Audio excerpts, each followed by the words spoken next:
Your call has been forwarded to an automatic voice message system. That has got to be the most awful sound on the planet. Hi, my name is Neil Matthews. I want to tell you about a new app that I've discovered. It's called Low-Key Listening. Now, let me tell you how this works. First off, you want to go download the app right now from your Google Play Store or your Apple App Store. What you're going to do is you're going to set up a free account. From there, you're going to find somebody who's available to listen 24 hours a day, 7 days a week. A real live human being. Now, if you don't feel like talking to them, that's okay. You can actually send voice notes to them. You can text the person. Here's the best part. Not only are they anonymous, you're anonymous as well. It's called Low-Key Listening. And let me tell you, if you're overwhelmed, if you're feeling just a little down, or maybe you have a victory that you want to share, Low-Key Listening is there for you. I've used it myself personally, and let me tell you, it is one of the most amazing apps that is out there right now. Go check it out. Low-Key Listening, again, available at your phone's app store right now. Set up a free account, try it out for yourself, see if Low-Key Listening can help you when you're feeling overwhelmed, or maybe you just need a friend to talk to. Again, Low-Key Listening. Check it out now. They say opportunity knocks, but what if it's not opportunity? What if it's something or someone else? A familiar voice from the past, a chance you've been waiting for, a mistake you thought you left behind, or maybe something far bigger than you imagined. Some doors were open without hesitation, others will cautiously peek through, and some we wish had never answered. This season on Other People's Shoes, host Neil Matthews is asking one question. Who's there? Will you answer? Will you hesitate? Step inside season 22 of Other People's Shoes, where every knock holds a story, and every door leads to a choice. Now here's your host, Neil Matthews. Yes, welcome in. I'm telling you what, we pick good music. It's scary music, but good music to intro this season. Welcome into season 22. How is things in your neck of the woods? How are you this week? I ask you and I ask myself sometimes, how am I this week? Well, this week, I'm excited. I felt like we would never get to, and now we've gotten to it a few times. So is it old hat? I don't know. I'll let you be the determining factor of if it's good or not good. Here's the joy and the beauty of life that I feel like. When I have a new show or a new season coming out, man, I throw it to every four corners of the world. I'm on Facebook. I'm on Instagram. I haven't gone to X yet to really find people, but I have been using Podmatch. And I'll tell you what, if you're a podcaster or wannabe podcaster or wannabe guest of a podcast, I'm not getting paid to say this. I just love the service so much. In fact, here's the beauty. I don't even pay for it. I just have a free account. I'm loving it. I have fun with it. This guy found us. Not sure what he was thinking when he hit the send button, when he sent us a message. He really liked what we were doing. And I thought, well, if he really likes what we're doing, does he really want to come on and be a guest and see what that feels like and see if he still likes that? Well, I guess he'll let us know at the end. Help me welcome in my new friend, Bruce. Bruce, how are you today? I am well. Thanks for having me on. We'll see if I was right in thinking that, hey, this would be a good venue to go on and talk about the stuff I like to talk about. We had a season once called If the Shoe Fits, and I feel like we maybe need to revisit that every now and then. If the shoe fits, maybe the guest will stay. If the shoe doesn't fit, they'll move on to the next person and see if in fact the shoe does fit. Being other people's shoes, we've tried on a few shoes. You mentioned that you and your bride have been podcasting, what'd you say, 6 years now? About 5 years, yeah. Okay. Since 2020. Okay. Yeah.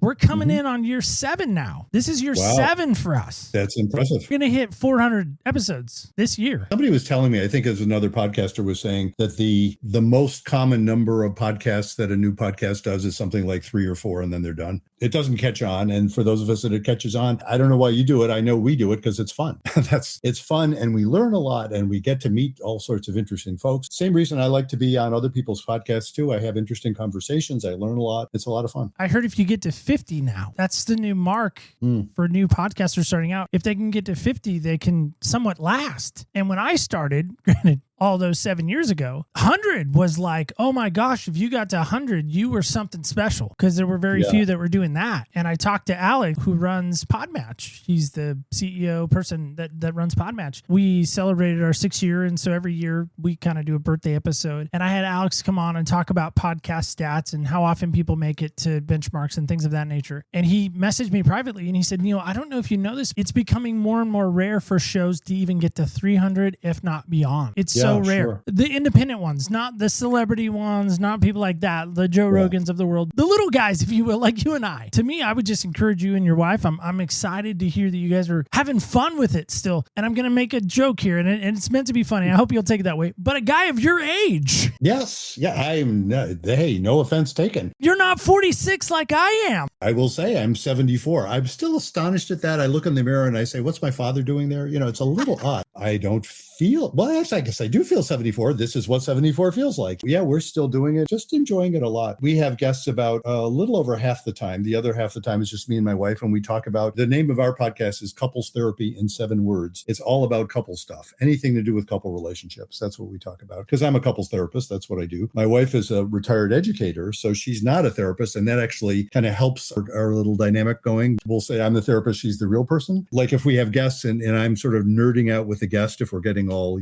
technical or whatever, and she will bring it back to, let's translate this into stuff that actual regular people could understand. And it works well. Well, I'm so glad you're here. And I can't wait to get into this. I was actually looking forward to it all day of us getting a chance to talk and to interact. I get geeked up about it. I get giddy even, like a kid at Christmas. That's what it feels like sometimes, getting to record. My favorite question to lead with, and that's this: what size shoes do you wear? These days, I think it's either 10 or 10 and a half, something like that. Okay, no judgment. I wear 10 and a half, 11 and a half, depending on the brand. Now that's the next question. Is there a style or brand? And please don't tell me Skechers. If you do, it's fine, but it's fine. It's fine. It's fine. That's amazing. Yes. Or Skechers. New Balance. I'm an old guy. Or New Balance. Those are my two. Absolutely. I am an old guy and I do the old guy thing. Skechers are fabulous for those of us for whom, let's say, bending down isn't what it used to be. What I wear now when I'm out, well, is Skechers. I do wear, I'll wear sandals if I'm walking around in the summer. We go to Florida for a few weeks in the winter. I say I'm more and more turning into my parents, may they rest in peace, and doing the same thing. And they used to go to Florida in the winter, and then eventually they bought a place. We haven't done that. I don't think we're going to do that. Going out, I'm usually wearing my Skechers, so that's it.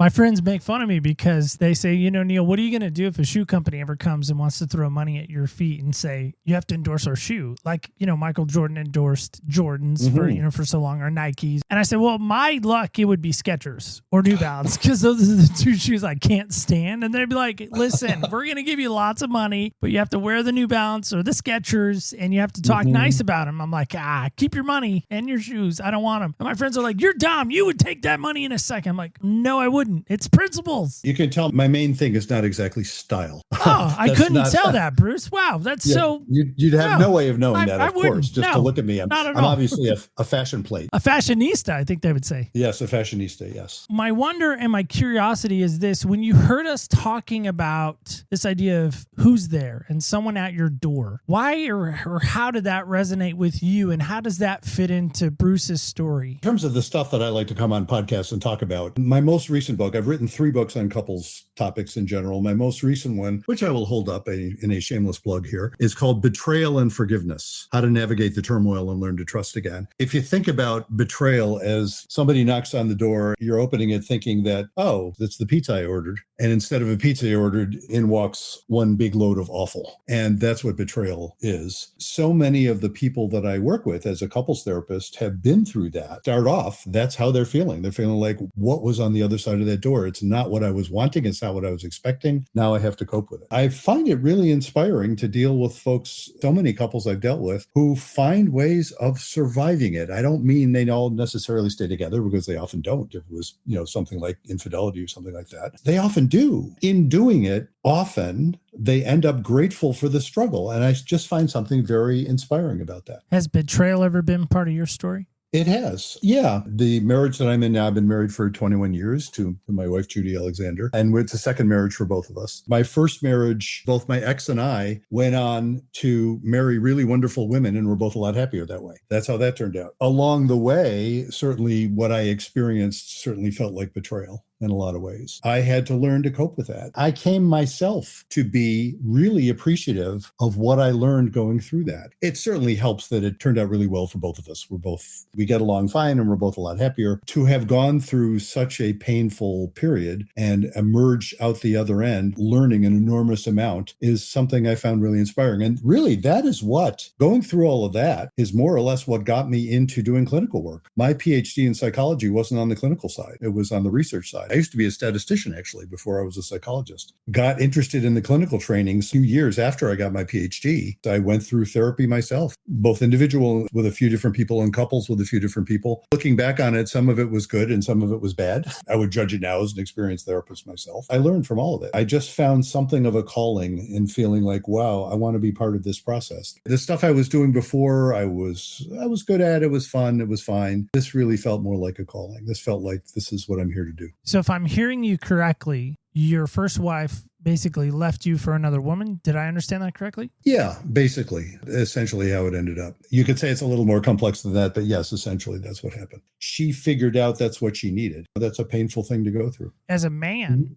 how does that rejection feel in those shoes? How does it feel to be Bruce in those moments? Yeah, it was interesting going through that. When she finally figured that out, it had been painful for a long time. And what it was a relief. Oh, we finally had an understanding that wasn't about anybody being pathological. We finally had an understanding. It wasn't that there was something wrong with her or something wrong with me. It's that, oh, wow, we were just playing for two different teams that weren't compatible. Compatible as human beings, we weren't going to be compatible as a married couple. To have figured that out and to accept that. Again, there was lots of pain along the way, but that part was overwhelmingly a relief. I think it was a relief to our kids. It was a relief in general. It just felt like, oh, wow, we finally know what we're going to do here. And we didn't have to struggle about it particularly. From that point on, it was never easy to break up a long marriage. We were able to do it quite civilly and, as I say, get along fine now. That was a long time ago. That was 23 years ago. What do? Your marriage is ending and your husband or your loved one is leaving you for somebody that's completely different than you. Mm-hmm.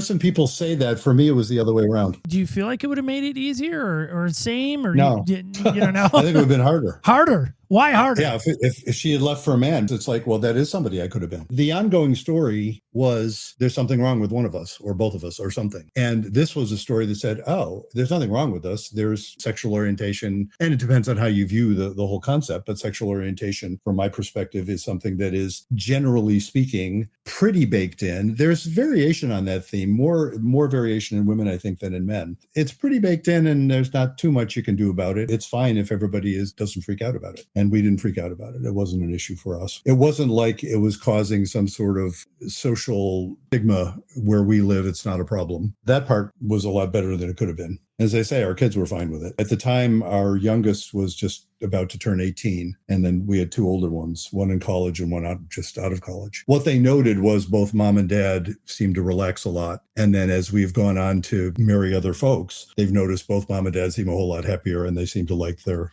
step-parents too. So that worked out well. And the timing of it, it's not like they were 3, 4, and 5. Exactly, yeah. Even 10, 12, and 13. Easy to say with hindsight, but I don't think that's mere coincidence. I don't think people risk figuring that out. Well, often they do. In her case, she didn't. And it just isn't surprising. Lots of people will make changes when whatever changes tend to happen. A lot of those things will come to sort of a point when the kids are just about ready to leave the nest. And it's like, okay, well, at least we're not going to be completely depriving them of stability at that point. They've had that. Help me with this, Bruce, as well. So the name of the book, Betrayal and Forgiveness, How to Navigate the Turmoil and Learn to Trust Again. Where does that title come from? I can kind of trace the pieces of it. Betrayal is what starts the ball rolling, so to speak. I mean, it's like, okay, so the whole idea is I'm talking to people who have experienced betrayal. What is betrayal even? Occasionally, I'll meet a couple where one thinks that whatever they did wasn't a betrayal or shouldn't be considered a betrayal, and the other one still feels betrayed. Much more often, the folks I work with, they're both clear that a betrayal happened. There was infidelity or something like that. There's usually not much arguing about whether that was a betrayal or not. Betrayal is people are reeling from it. It's really incredibly difficult, of course, for a couple. And forgiveness, I write a lot in the book about what I mean by forgiveness and what I don't mean by forgiveness. The way I think of forgiveness, it's necessary to healing. And when I say it depends on what you mean by forgiveness, I mean, you can kind of boil it down. There's basically two different ways to use that term forgiveness. And there's the way that I like and the way I don't. The way I don't is very common. It's not like it's a crazy way to use it. The way I don't is when somebody says, well, if I forgive you, that means I restore the relationship with you. That means I can trust you again. That means we're back together. Doesn't mean that at all. The way I use forgiveness, it's the other way. It says, no, forgiveness actually has almost nothing to do with the person you're forgiving. It's an inside job. So forgiveness is when you are able to get past the immediate trauma reaction, when you're able to not be immediately angry and immediately freaking out, when you're able to think about it clearly, when you're able to accept what happened, then figure out what are you going to do. And in order to think about trust, which is the next step, think about whether or not you can trust somebody again. That's a whole different set of questions. If you haven't forgiven, it's very difficult to think clearly about that. I think of forgiveness as a really necessary step. You can't forgive before you're ready. In some cases, you shouldn't forgive. If you're in the middle of something, if you're being constantly abused or frequently abused, that's not the time to be thinking forgiveness. That's the time to be thinking, get the heck out, get to safety. You need that anger. You need that sort of panic reaction sometimes. If you're not in that sort of physical danger, if you're trying to figure out what do I do with my life, forgiveness is a necessary step, and getting there is difficult. And I talk in the book about 3 steps to forgiveness. Smile as I say that, because I always like to point out anytime you have some clever author, like me, claiming to be a clever author, saying there are 3 steps to something, take it with a grain of salt. I make it sound like 1, 2, 3. It's not so simple as that. I'll tell you what the 3 steps are, because I think your audience would appreciate the idea. How do you get to that place of being able to forgive? Well, I talk about step 1 is to forgive yourself. The reason that's important is that if somebody has betrayed someone, when somebody's betrayed, we almost always blame ourselves for part of it. Even if it was something that couldn't predict, it's like, well, why didn't I see it coming? Why didn't I stop it? Why couldn't I prevent it? What's the matter with me? How could I be so blind? How could I be so stupid? All of those things that we're apt to tell ourselves. Reason why we do that, kind of a protective mechanism. It's like it gives us the illusion that we're in control. Step 1 is to come to that place where you see, you know what? Knowing what I knew and not knowing what I didn't know, given who I was really doing the best I could. I didn't detect it because I didn't know. If I'd known more, I might have seen it coming and done something different and maybe prevented it, but I couldn't. I kind of have to accept that, recognize, no, I'm still a valid person. I'm not evil. I'm not crazy. I'm not stupid. I didn't know what I didn't know. That's forgiving yourself. I claim, and this is one could easily quibble with this claim, but I claim to get to step 2 is a pretty short step. Step 2 is forgive whoever hurt you. And I claim that's a pretty short step, which sounds like, well, gee, that's the big one, isn't it? Well, if you really have forgiven yourself, if you really recognized, you know what, I was doing the best I could, then you look at that other person. And if you're figuring, well, I'm pretty sure they're not crazy, I'm pretty sure they're not fundamentally evil, I guess they were doing the best they could too, even if it was bad, even if it was wrong, even if it was immoral. I'm not condoning it. I'm not saying that, it was just fine. I'm just saying, given what they were thinking, what they were feeling, the mix operating on them at those moments, I guess that's what they came up with. I have to accept that was sort of the best they could do too. I don't have to be angry at them anymore. I tell a story in the book about a woman I met many years ago. I never met her ex-husband because he was in prison. And the reason he was in prison was that he had hugely violent to her and their children and threatened to kill her. If she was in the hospital on a couple of occasions, lied about how she got there because he had threatened to kill her and the kids if she told the truth. Finally, with amazing courage, she was able to get free and he was arrested and was doing time in prison. And she said she had long since forgiven him. And she didn't trust him in the slightest. She had absolutely no intention of ever being in his vicinity ever again. She actually kept a gun near her bed in case he showed up, and she was prepared to use it. She wasn't angry at him. Now, in his case, it's not like he was doing the best he could. She said, yeah, he was nuts. She didn't bother trying to understand it deeply. She just figured something wrong with him. He's just nuts. There's no point being angry at him any more than there's any point being angry at a lion for attacking a giraffe. Well, it's kind of what they do. You're around them, but it's like, well, you don't have to be angry. And that's how she was.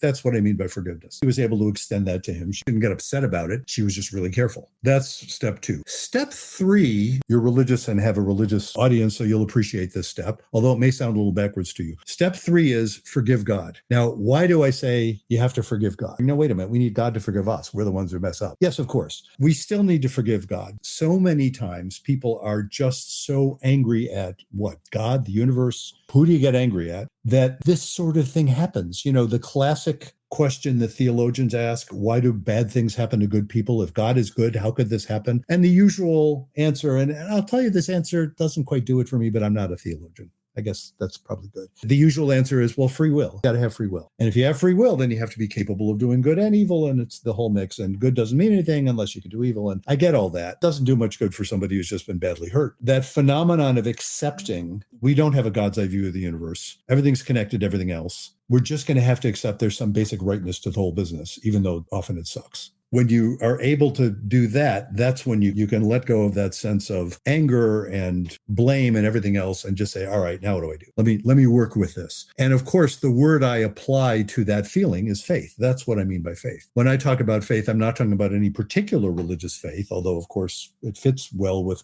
many people's religious faith. Although I will say I've met religious people who don't show that kind of faith. I've met religious people who are just continually angry at whatever, God. They probably wouldn't say God, but they're angry at the world or angry at everybody else or whatever. And I've met non-religious people who do show this kind of faith. The kind of faith I'm talking about is a couple comes with, let's say they're dealing with infidelity, which is a big chunk of the folks I work with that are dealing with infidelity. And they come in and they say, we just want to go back to how it was. The person who cheated was feeling terrible and the other person's feeling hurt and angry and all those things. Of course, that's true. If what they're saying is, we just want to go back to how it was, if it's a guy who did the cheating, he's saying, I'll never do it again. And she's saying, you're darn right, you'll never do it again. And what we need from therapy is we need rules and to make sure that it'll never happen again. And I'm going to check his phone and I'm going to, all that stuff. That isn't going to work. They're just trying to say, let's make it not happen. The people who come in and say, same thing, this is painful, I feel terrible, I feel guilty, I feel angry, all these things they're feeling. If what they say is, let's say the person who was cheated on says, well, look, I know he's not fundamentally evil. And I know good people will sometimes do terrible things, do bad things for whatever reasons. We better understand this. We're going to have to understand it. I know that's going to be painful because that's going to mean looking at our relationship, like what was going on in our relationship that might have had something to do with this. I'm not saying blame the victim. I'm not saying forget about morality at all. No, of course, morality is really important. We're going to have to look at the meaning of this. That's faith. That's what I mean by faith. Acceptance that says, all right, this is awful, but we better learn from it. There's something right about it, even if it's horrible. I love that. I love that breakdown. Thank you for those 3 steps. Bruce, I'm a little scared to tell you this. I did notice when you kind of flashed the book on the screen for us. I have it up on Amazon right now, which I'm sure you can buy it there. And it sounds like, is there an Audible version too, by the way? Just on the side note? Oh, yes, fair enough. I did the narration. I'd love listening to audiobooks while I'm doing other stuff. I will say that you forgot to tell me something and I'm not hurt. I thought I could be trusted with it. But at the beginning of the book, it says, Dr. Bruce. I didn't tell you that? No. I think I must have told you that. It's okay. That's how I'm listed on my Podmatch profile stuff. I probably missed it then. Somebody on my team probably missed it. I could have said the doctor's in today, and that would have been fun. We could have fun with that. You could have said that, yes. Don't come to me with your appendicitis. I know that.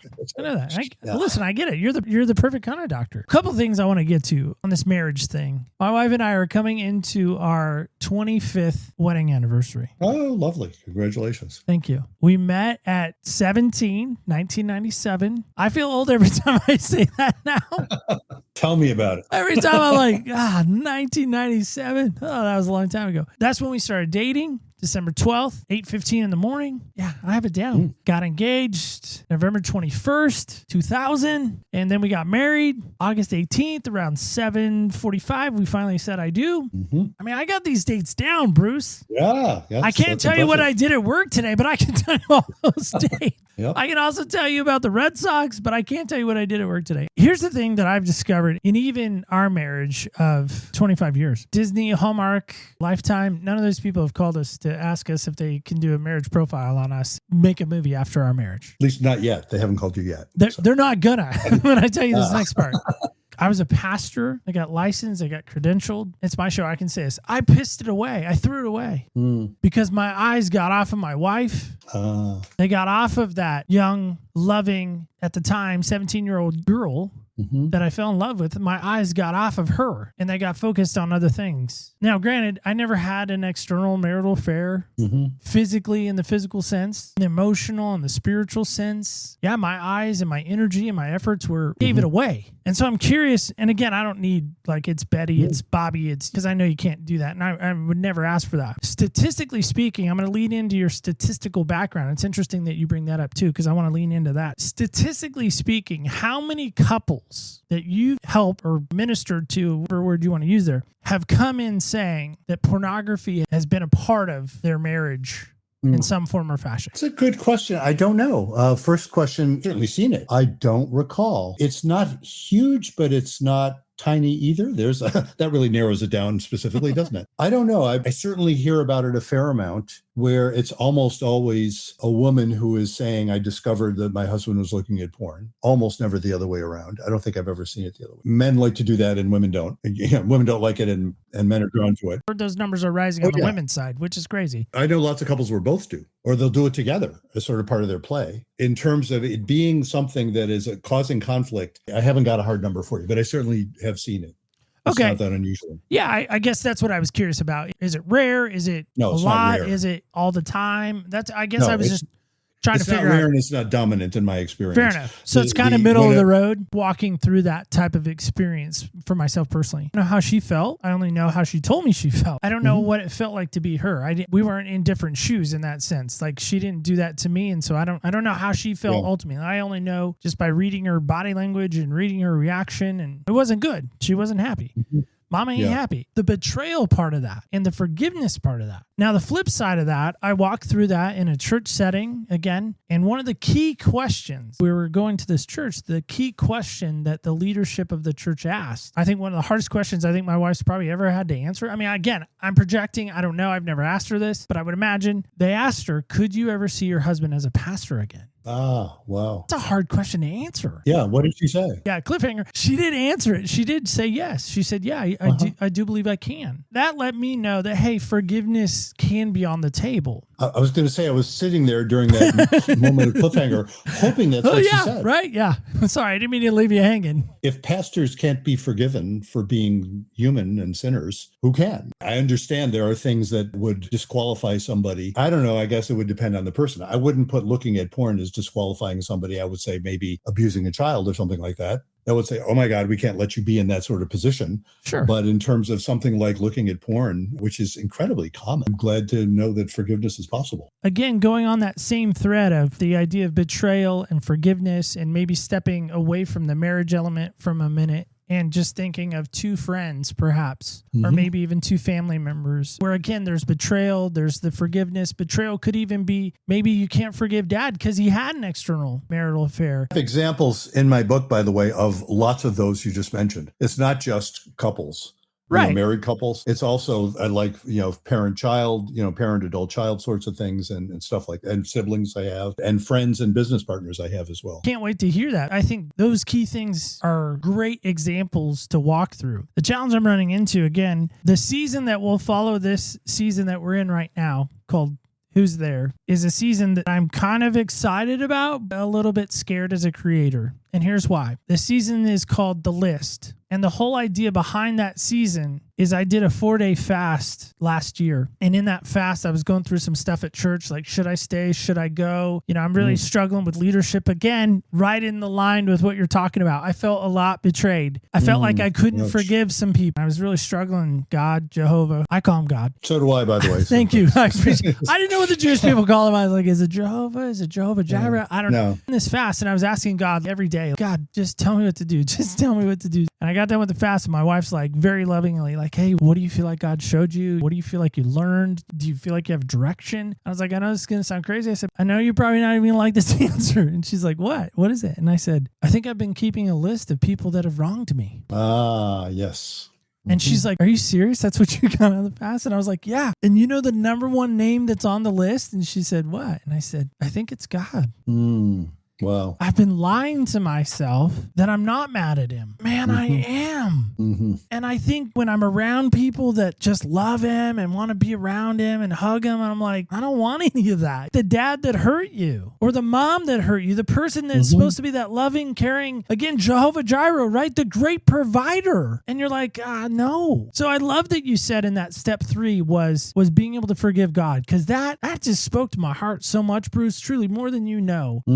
That's what's so hard about this topic of betrayal and the forgiveness. Bruce, who's the hardest person you've ever had to forgive? Oh, myself. You mean after myself? if I take myself off the list? Take yourself off the list as we're talking about. Maybe who's next down on that list? I don't know how to answer that question. To say it was really hard. I mentioned the situation with my first wife, and that was certainly painful. But I don't feel like I would say, well, she's the hardest person I've ever had to forgive. It didn't feel like that. I don't know that I don't think I have that list going. which maybe I'm blessed that I don't have that list going. Well, that's I don't good know. because I wish know. I didn't have that list. I absolutely Yes, exactly. wish I didn't have that I'm list. trying to remember. I heard someone, terrible with names anyway, and I don't remember who it was, but someone on another podcast who was talking about forgiveness. I think that sort of caught my attention because, that's kind of my bailiwick. She was talking about how we have these lists. I remember what she was talking about was not merely a list of people, but a list of things associated with people. If you were betrayed you were living in a certain area, maybe you can't forgive the person yet, but you can forgive the street you lived on. You can forgive the house you lived in. You can forgive the room where you found out, things like that. I thought it was an interesting approach to sort of narrow it down gradually. And it just gets easier over time. And then eventually you can realize, oh, this is just it. What occurs to me, it's funny,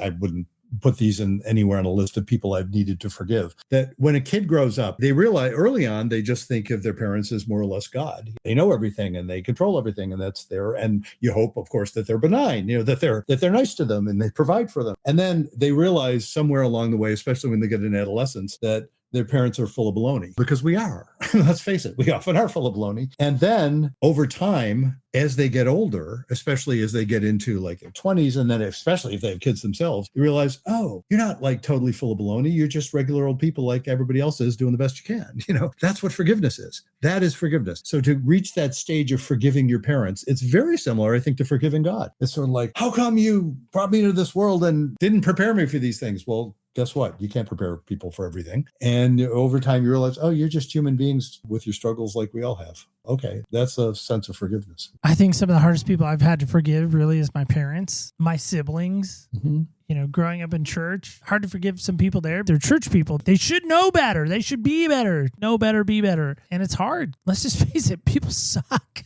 I mean, people absolutely suck sometimes.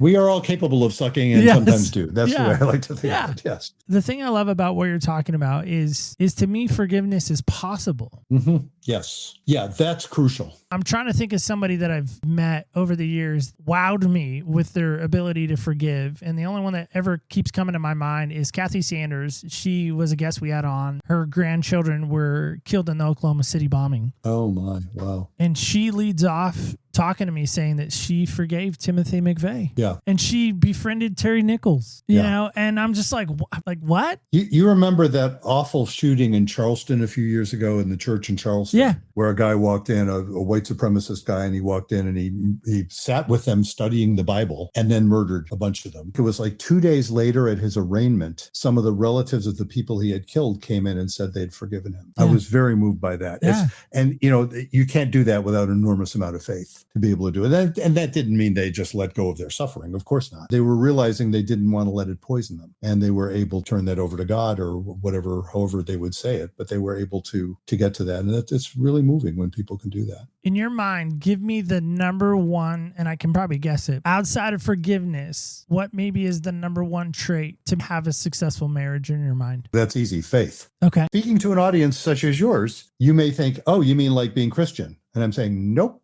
Oh, and now I'm Jewish. It's like, oh, you mean like being Jewish? Nope.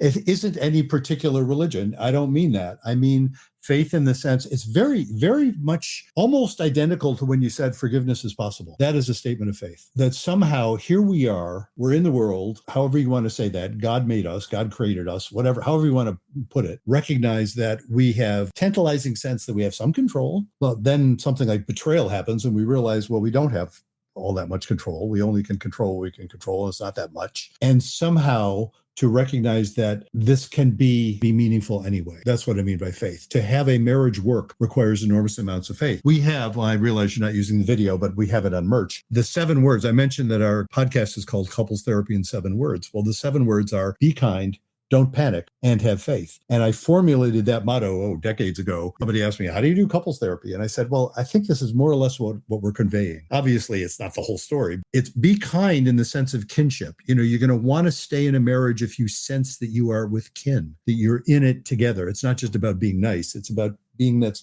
having that sense of kinship. When you're in a panic, it's almost impossible to do that. And the antidote to panic is faith. That's the antidote to panic. It's not the antidote to all suffering. It makes the anxiety involved in the uncertainties of life somehow manageable. You can tolerate the anxiety if you have that sense of faith. It's the same thing as saying, yes, you can sin. We all do in various ways. You can have things go wrong with your control or not with your control, and forgiveness is possible. And every religion that I know of, they all have various ways of establishing that. That's kind of what they're about. Christianity, obviously, I don't need to tell you, it says this enormous Jesus dying so that people can be forgiven. It's an amazing concept. In Judaism, we don't have that, but in Judaism, we have it's funny, we're coming up on our high holidays every year, Rosh Hashanah and Yom Kippur. I happen to lead the choir at our synagogue, and so I'm heavily involved in those. And it's the kind of thing, by the way, when you say, oh yeah, the high holidays are coming up, and cantor friend of mine the other day was saying, la, la, la, don't tell me that. It's like, they don't want to hear it,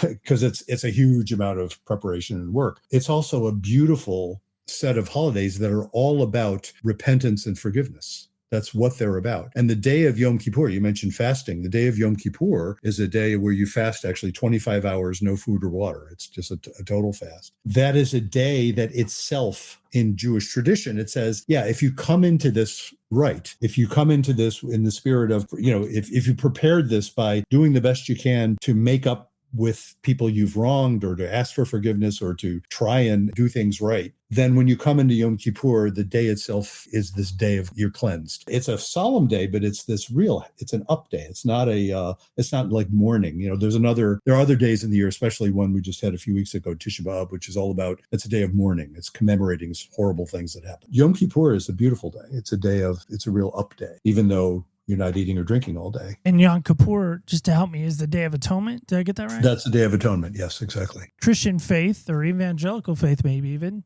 disciple of Jesus faith, is Jesus talks about in the Bible forgiving 70 times 7. Mm-hmm. Does that cross over to Judaism, or is it different? Sure, that's where he got it. That's where yeah.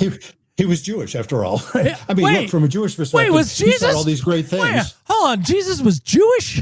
Yeah, like you didn't know. Yeah, right.